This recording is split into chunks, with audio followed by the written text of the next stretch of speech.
جب اکبر نے دین الہی نکالا تو حضرت مجدد الفسانی علیہ رحمہ اس کے مقابلے میں آیا. آپ جانتے ہیں وہ تاریخ.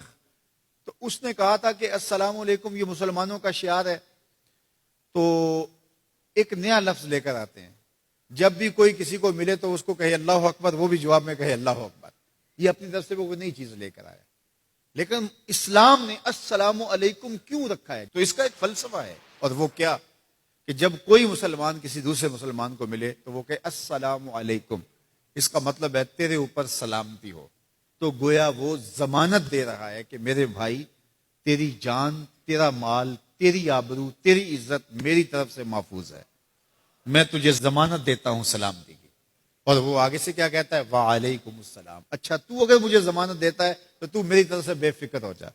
تیری آبرو میری آبرو ہے, تیری عزت میری عزت ہے, تیرا مال میرا مال ہے, اس لیے میری طرف سے تجھے کوئی فکر نہیں ہوگی. اب ایک دوسرے سے انہیں خطرہ نہیں ہونا چاہیے, ایک دوسرے کو ضمانت دے چکے ہیں, عہد کر چکے ہیں.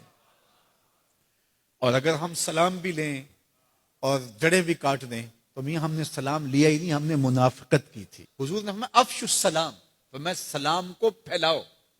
یعنی سلام کو پھیلاؤ گے تو امن پھیلے گا. سلام سلامتی سے ہے, یہ آپ امن دیتے ہیں. ہارون الرشید کے زمانے میں ایک شخص کو سزائے موت کا حکم ہو گیا. تو اس قیدی سے پوچھا سزائے موت سے قبل تیرا آخری حق. اس نے کہا کہ میں بادشاہ سے ملنا چاہتا ہوں. انہوں نے کہا ٹھیک ہے. بادشاہ کو کہا کہ سزائے موت کا قیدی ہے, تو وہ کہتا ہے میں بادشاہ سے ملنا چاہتا ہوں. بادشاہ نے کہا لے آؤ. تو دربار لگا تھا, تو وہ قیدی زنجیروں میں جکڑا ہوا لایا گیا. اس نے کہا السلام علیکم. بادشاہ نے کہا وعلیکم السلام. آخری خواہش پوری ہو گئی. جلاد لے جانے لگے, قتل کرنے لگے. کہا تو مجھے قتل نہیں کر سکتے. کہا کیوں؟ کہا بادشاہ نے میری ضمانت دے دی ہے, مجھے آزاد کر دیا. بادشاہ نے کہا میں کب کی ہے؟ کہا تم نے کہا نہیں وعلیکم السلام, تمہیں سلامتی ہو. تو جس کو تم سلامتی کہہ چکے ہو تو کیا اس کے اوپر سزا ہو سکتی ہے؟ تو بادشاہ مسکرانے لگا, کہا جاؤ میں نے اس کو آزاد کیا. وعلیکم السلام کہہ دیا تو پھر سلامتی ہوگی نا. اسی لیے ہم کہتے ہیں حضور پہ سلام پڑھا کرو.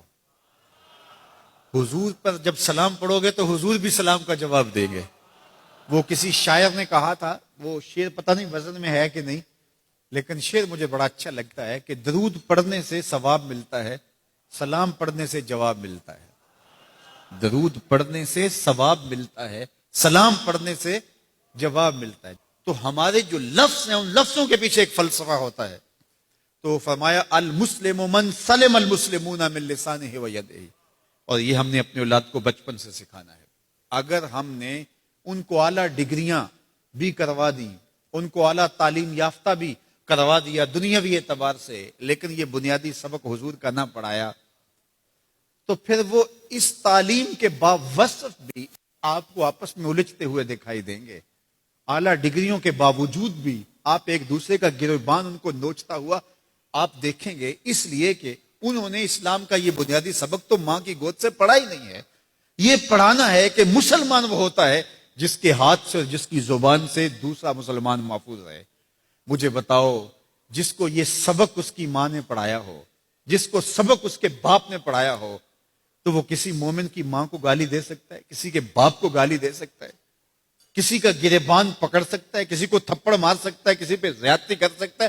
کبھی نہیں کرے گا, اس لیے کہ اس کو حضور کا فرمان یاد ہے کہ مسلمان ہوتا ہی وہ ہے جس کی زبان اور ہاتھ سے دوسرے محفوظ ہو. ہم نے یہ سیکھنا ہے اور اپنے عمل کے اندر اس کو داخل کرنا ہے کہ ہمارے رویے اتنے خوبصورت ہو, ہمارا طرز زندگی اتنا خوبصورت ہو کہ ہمارا پتہ چلے کہ ہم حضور کے غلام ہوتے ہیں. ہمیں خوبصورت رویوں کا درس دیا گیا ہے, ہمیں خوبصورت رویوں کو اختیار کرنے کی تعلیم دی گئی ہے.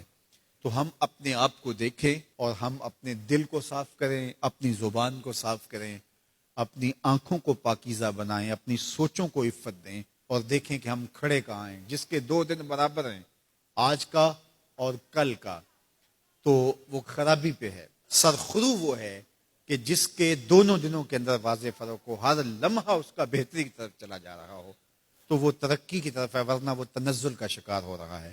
تو ہمیں یہ سبق دیا گیا کہ قد افلح من تزکا, کامیاب وہی ہوا جس نے اپنے من کو ستھرا کیا, اپنے باطن کی صفائی کی, اپنے اندر کو پاک کر